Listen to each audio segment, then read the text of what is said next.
Kate, you're going to watch The Facts of Life live in front of a studio audience thing tonight? I hope so. I hope we get done with basketball in time to be there.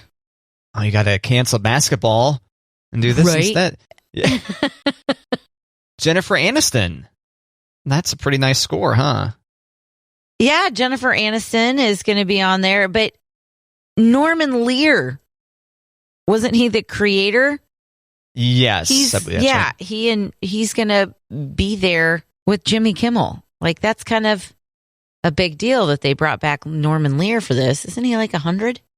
Yeah, he's really old. Well, he was on, he was on one last year, right?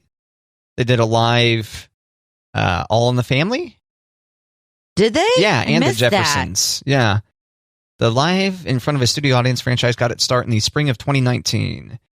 Woody Harrelson, Viola Davis, Jamie Foxx, and Martin Short were in All in the Family and the Jeffersons. Huh. Oh, wow. And Kevin Hart, Different Strokes. You know that? Was that one that already aired also? No, that's this coming as well. Okay.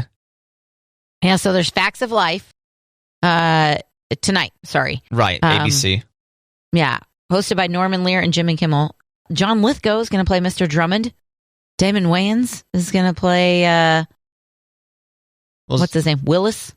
What you talking about, Willis? Yeah. And Kevin Hart is playing Arnold. When Different Strokes comes out.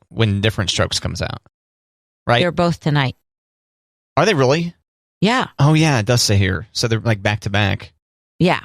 What a thrill. Yeah. Were you a fan of those shows as a kid? Facts of Life, Different Strokes?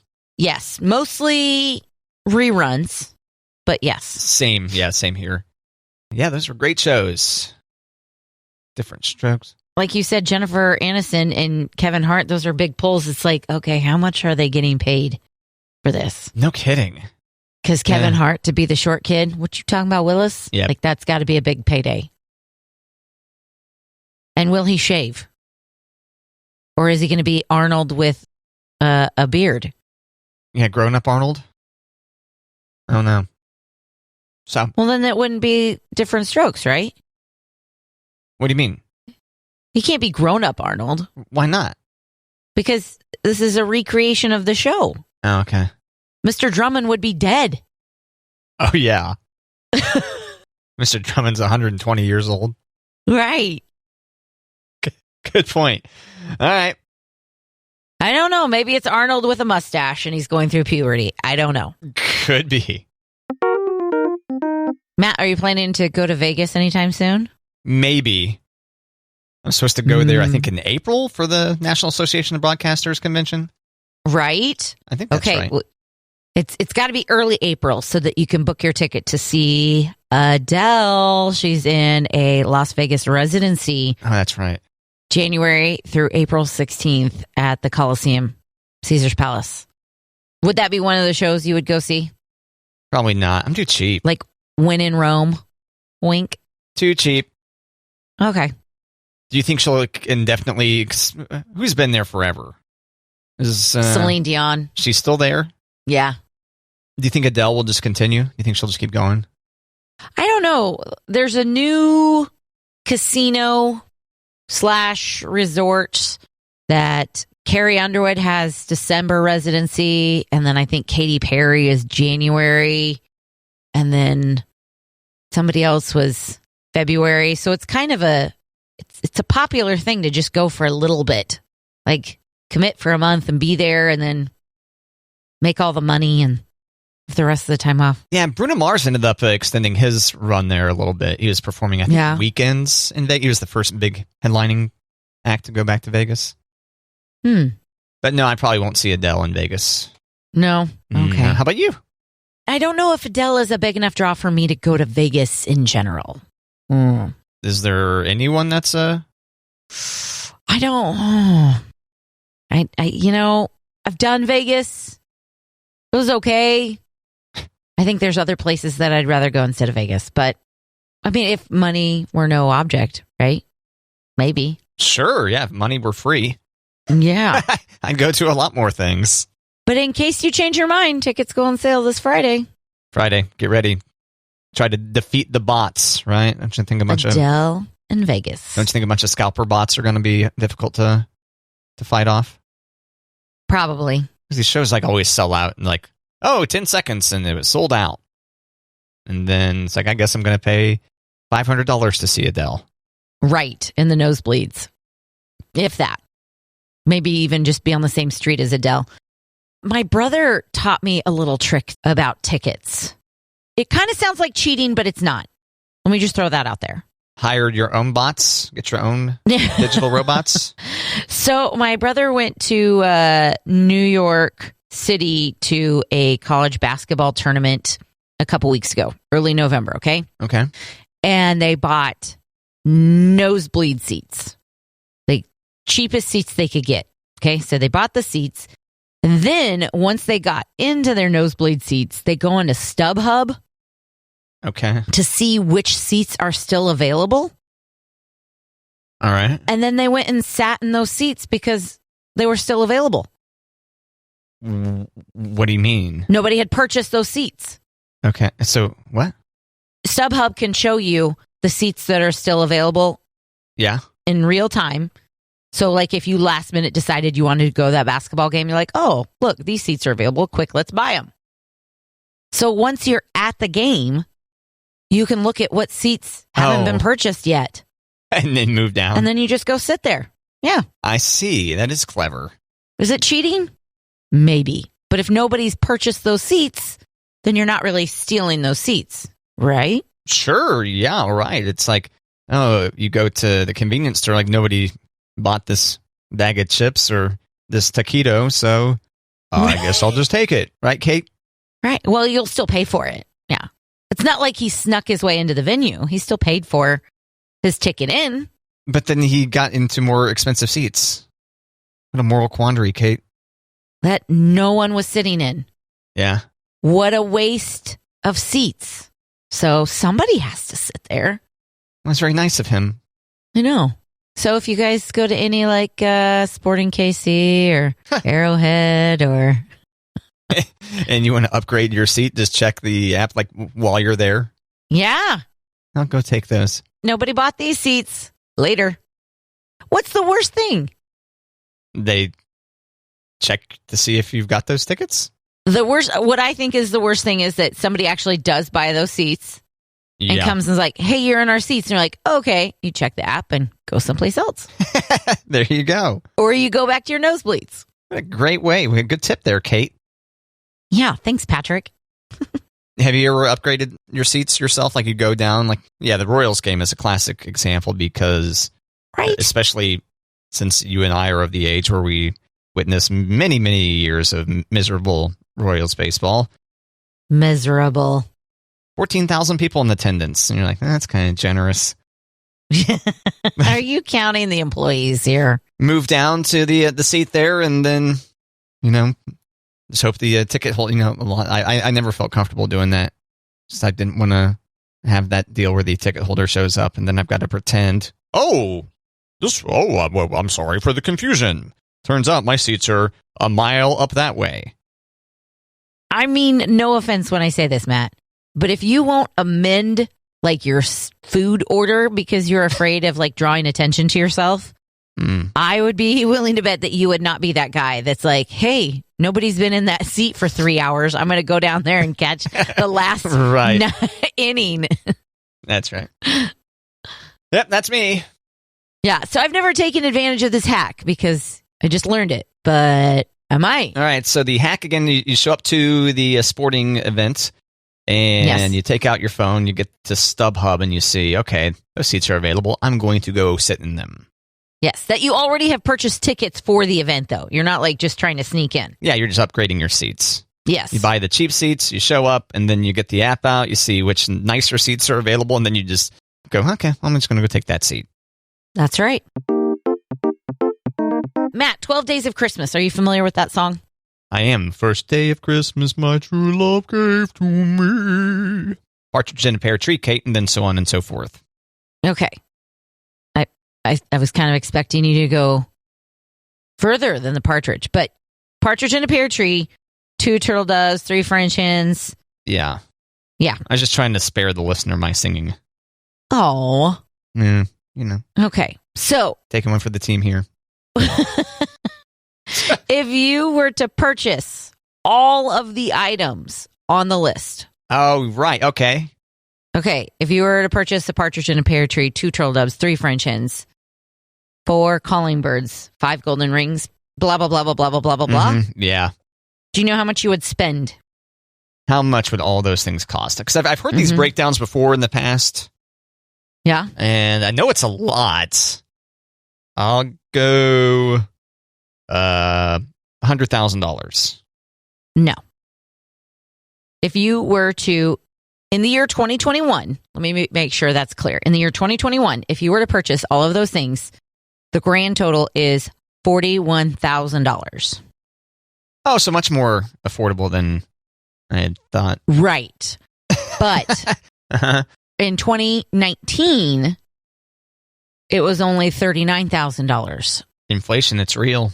It's real. Mm-hmm. And this is from PNC Financial Services. They didn't do it in 2020 because, pandemic threw everything out of whack. So if you were trying to get 2 calling birds, 3 French hens, it would have been like really expensive. Yeah, shipping delays, and then right. Those animals show up dead. Bird flu, that whole thing. Bird flu. Okay. I don't know. There's a lot of birds in there. But there's also some weird things like, how do you purchase 8 maids of milking? I think you would just have to rent them, wouldn't you? You're going to purchase, enslave maids of milking like that? Okay. Right? Well, I mean, do you rent the cow and the maid? We didn't say cow. Could have been a goat or something. Right? I guess. Isn't goat milk a thing? It is. I've never thought of a goat. I always thought of a cow. They could be milking almonds. True. You get it. Almond milk. True. Okay. No. Uh-huh. Made me think of a really bad joke that I can't tell on the air, so hence the silence. Oh, come on, Kate. The listener wants to hear it. I really don't think I can tell this one on the air, Matt. Okay. I'll tell you in the commercial break, and you can be like, wow, that's offensive, or go ahead. It's probably very racist, is my guess. But no. Anyway.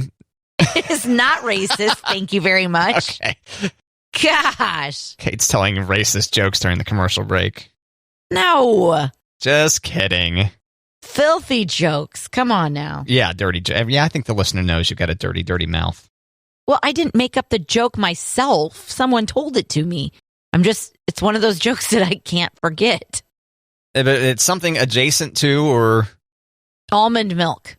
It's adjacent to almond milk. Okay. Yeah. All right. I just made up my own joke in my head, and it's pretty gross, yeah. Yeah, I mean, there you go. Back to milking. Yeah. Lords of Leapin'. Yeah, you got to rent those Lords of Leapin' too. Yeah. Where does one find a lord? Overseas? Probably. Europe. Yeah. I don't know. I feel like that's something you can probably get certified over the internet for. You can buy an NFT of Lords a Leaping, maybe.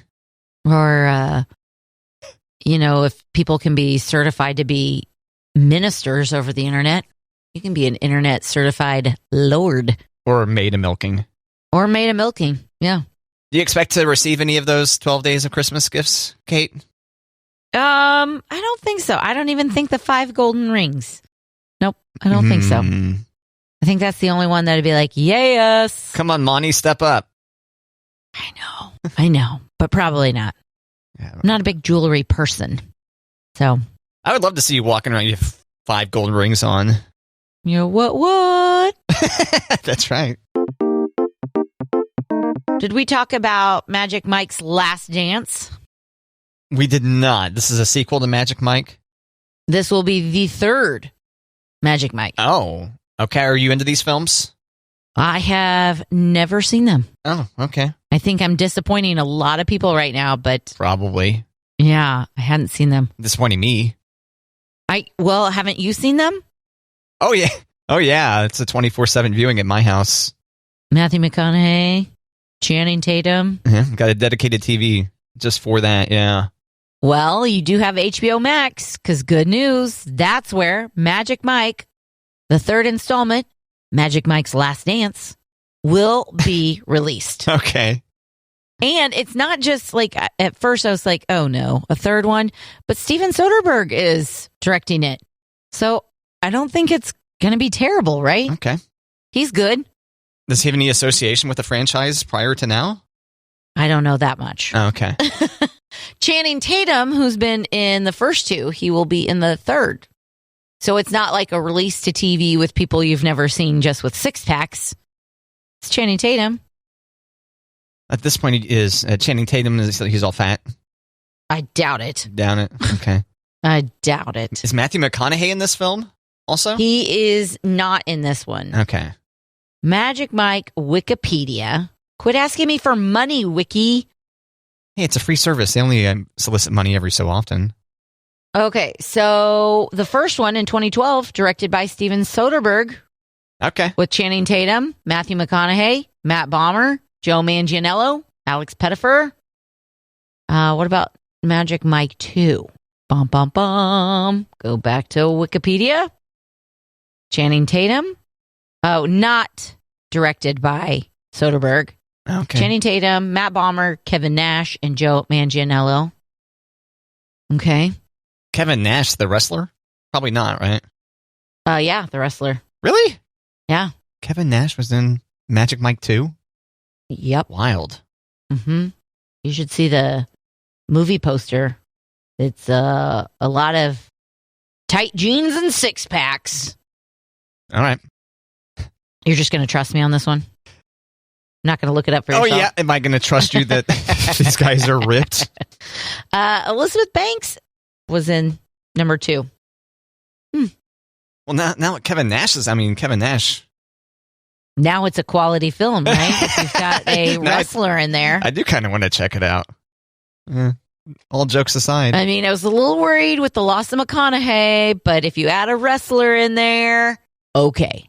All right, so Magic Mike 3 headed to HBO Max. Did they announce the release date as far as you know? I don't have a date, but I do know that the first 2 Magic Mike films brought in over $300 million. That's pretty good. So I have a feeling that there's going to be a lot of, I don't want to just say ladies signing up for HBO Max. There's going to be a lot of people signing up for HBO Max just for Magic Mike's Last Dance.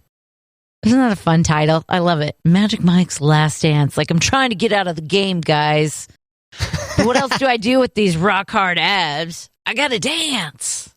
Wouldn't it be funny? It was like a Footloose kind of arc to it where he moves to this tiny town where dancing's outlawed.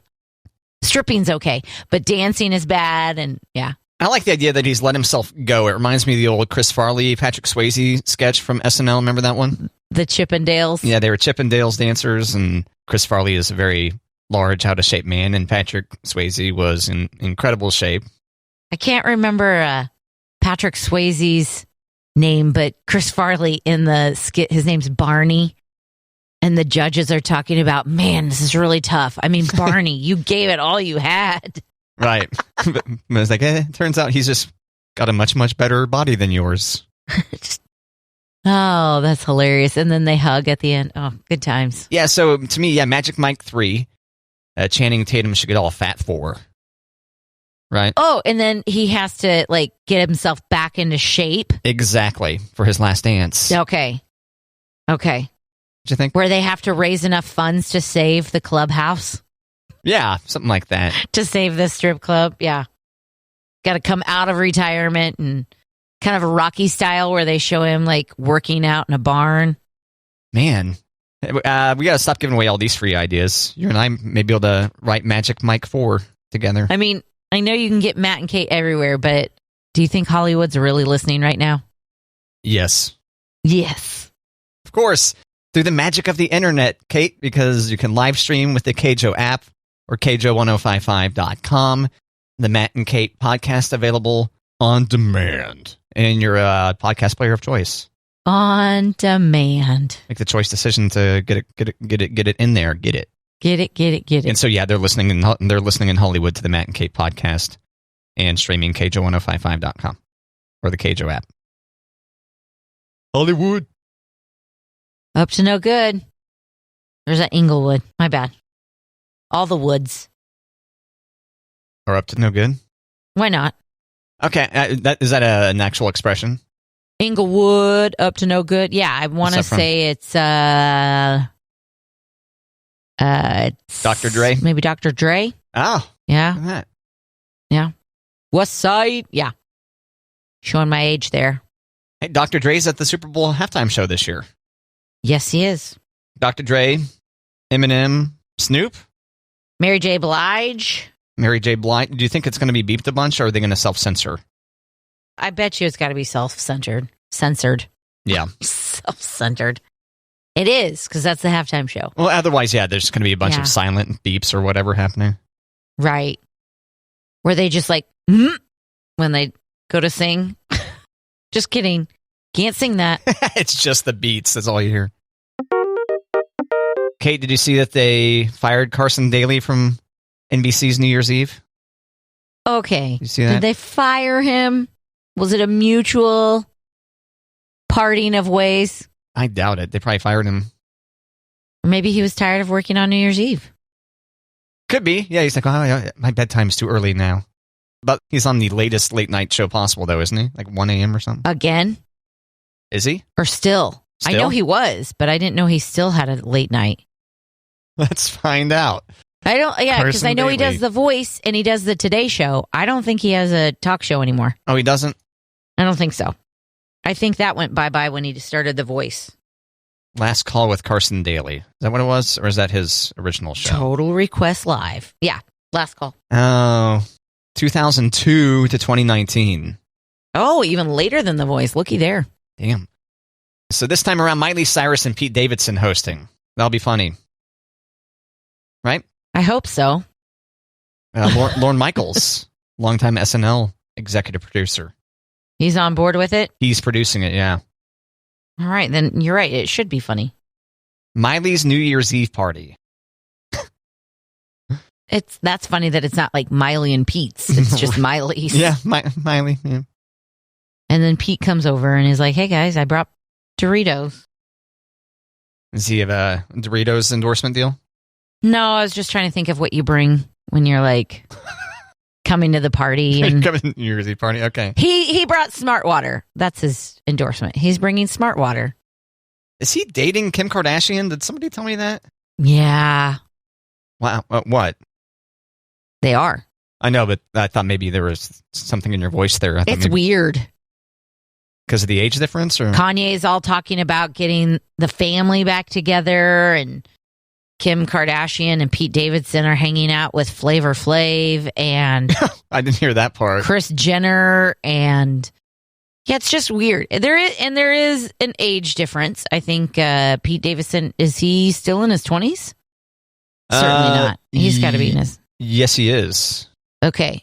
And Kim Kardashian's 40. He was born in 1993, so he's 29 now. Or no, 28. Just turned 28 in November. Okay. 28. She's 40.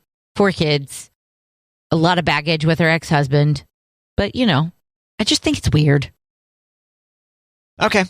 Yeah. I mean, her longevity is pretty impressive. Oh, yeah. Don't you think?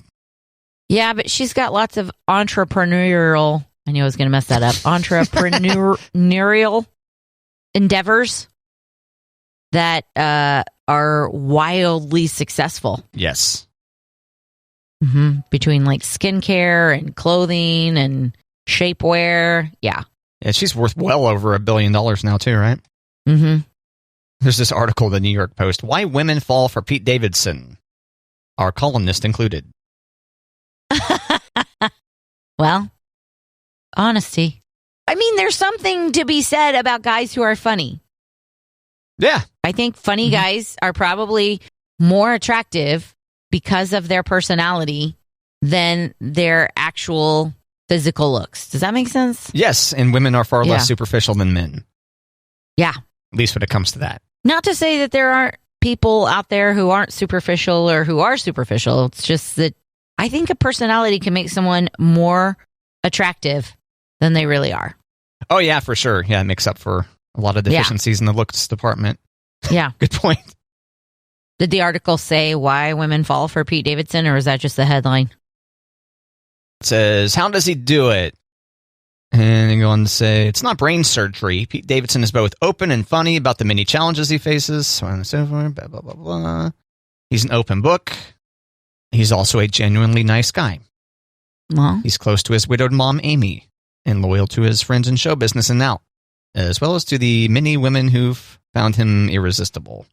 His secret really isn't so complicated. He told Paper Magazine in 2019, my love language when I'm in a relationship is I treat the person I'm with like a princess. Aww. Aww. Then there's all these photos of him hanging out with hot women. Yeah. Do you remember the whole Pete Davidson, Ariana Grande relationship? Yes. As brief as it was. Right. Well, he was talking about the breakup before they even broke up on like Update or whatever. Right. Like, well, this is not going to last. So what? Poor guy. So what about it? Well, they were talking about how he was able to date her at the beginning because I think she was the start of all the very attractive women that he started dating. Yeah, right. I think that's right. And they talked about his energy. Does it sound familiar to you? No. What? Okay. No, because I was hoping you'd know it and I wouldn't have to spell anything out. That you would be able to like explain it. His energy? Gently and like appropriately and oh, okay. It's not like a Pete Davidson thing, but it was like a saying that came out around the Pete Davidson Ariana Grande relationship. Is this another gross thing or something that you can't share? Well, it's not exactly appropriate. It was like energy that one puts off when oh gosh, how do I put this? When he's ovulating. No. Oh, okay. But that's what you mean, right? Kind of energy that one puts off, not like a conceited energy and not like an arrogant, a confident energy that some people associated with larger anatomy. Okay. Okay. All so right. they called it. Oh, yes. Big. Okay. Blank energy. I believe is what you're trying to say.